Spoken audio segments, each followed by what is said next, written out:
kurang banyak yang perlu dilengkapi. Tapi setelah mendengar dari penjelasan Ibu Nina tadi bahwa KSP ini memang disusun oleh kepala sekolah. Jadi memang yang KSP yang lama yang sebelumnya yang ada di sekolah memang saya rombak mulai dari awal lagi supaya kalau kita yang sendiri yang membuat, maka kita tentunya menguasai isi di dalam KSP tersebut.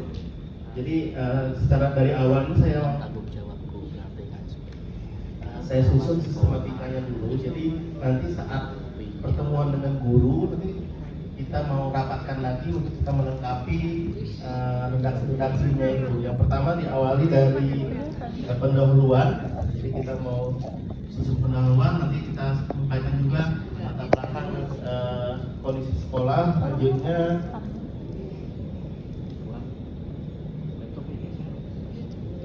sistematika profil sekolah seperti ini. Jumlah peserta tadi belum saya isi juga, nanti di sekolah kita akan melengkapinya supaya lebih lengkap, termasuk juga karakteristik lingkungan, karena karakteristik lingkungan ini tidak bisa kita membuatnya secara umum, karena setiap tempat, setiap daerah itu berbeda, dan tentunya jika kita memasukkan kondisi real di tempat kita di sekolah kita tersebut, maka juga akan membantu untuk kedepannya dalam mengidentifikasi kendala atau masalah yang ada, ataupun mengidentifikasi kebutuhan yang kita butuhkan di satuan pendidikan kita. Selanjutnya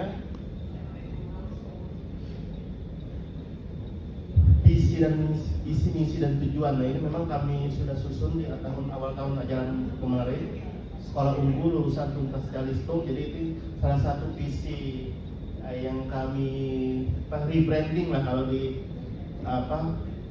perusahaan-perusahaan seperti itu. Kita mau jadi sekolah unggul.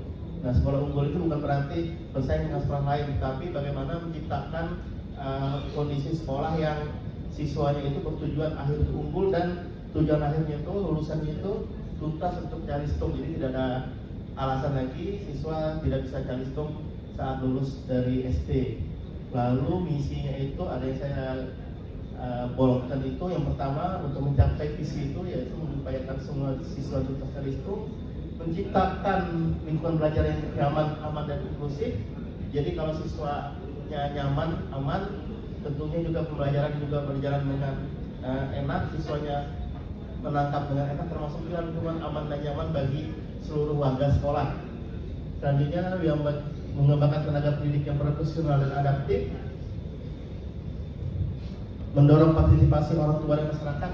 Ini bagian penting juga kalau menurut saya, karena tanpa kerjasama dengan orang tua dan masyarakat juga tentunya kita tidak bisa maksimal, karena 3/4 waktu anak-anak itu ada bersama dengan orang tua dan tentunya masyarakat juga yang mengawasi. Dan selanjutnya adalah menanamkan nilai-nilai karakter dan juga tanah air sejak dini. Ini tujuan satuan pendidikan.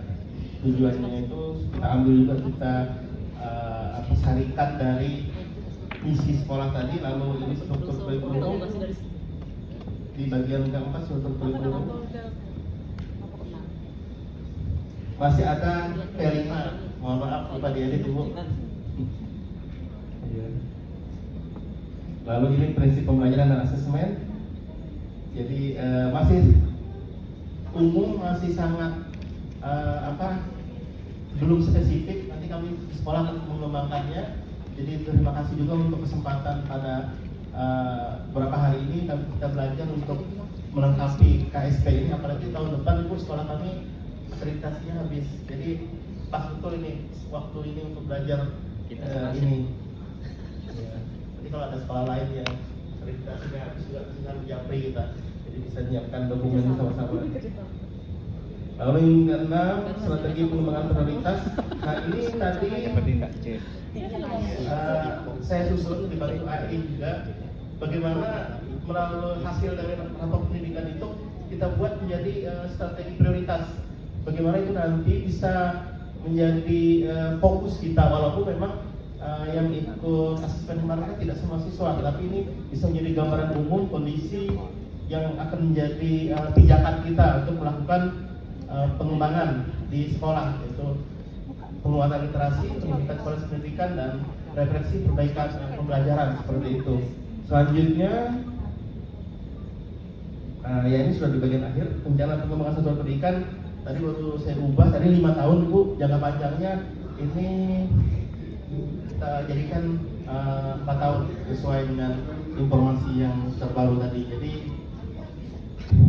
untuk jangka pendeknya kita literasi tetap bagaimana siswa itu pembiasaan membaca, pelatihan termasuk pelatihan manajemen kelas untuk wali kelasnya, untuk guru kelas, lalu peningkatan hasil asesmen literasi sekolah. Jadi itu yang mau kita tingkatkan, termasuk juga bisa menjadi rujukan literasi di lingkungan sekolah di sekitar tersebut. Dan bagian 8 yaitu lampiran tadi yang seperti disampaikan oleh Pak Didin, mungkin nanti akan kita lengkapi juga. Saya lihat juga hasil Pak Didin apa aja yang perlu dilengkapi untuk PSP. Mungkin demikian Ibu, mohon maaf jika ada banyak kekurangan, dan terima kasih untuk perhatian kesempatan ini.